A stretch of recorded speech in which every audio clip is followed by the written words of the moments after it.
Quick reading for February the 1st to February the 7th of Pisces. We have the Magician, the Seven of Wands, and the Six of Swords. So kung napansin natin, stagnant ang ating relationship the past days, weeks, months, the last year, makakakita na tayo ng movement, no? Kasi parang naging strategic tayo. Kung mga nitong nakaraang araw, linggo, or buwan, medyo nasa dreamy state tayo.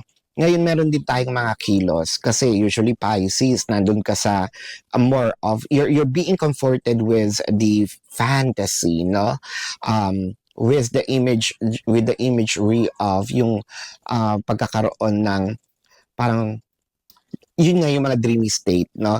But this time, parang the universe is going to pull you back to the reality. And meron ditong kilos kasi nakikita ni person, no? Ito yung mga bagay na ginusto mo. Pwede rin si person din kasi naging busy that time, no? Kasi with the Six of Swords, parang hinayaan niya lang. Ngayon, parang both of your energy are going to unite and work on the connection. Makikita nyo yung bilis ng flow.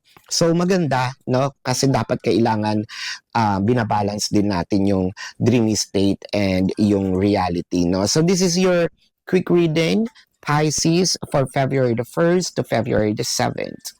My name is Daphne, but spirit calls me bye-bye love.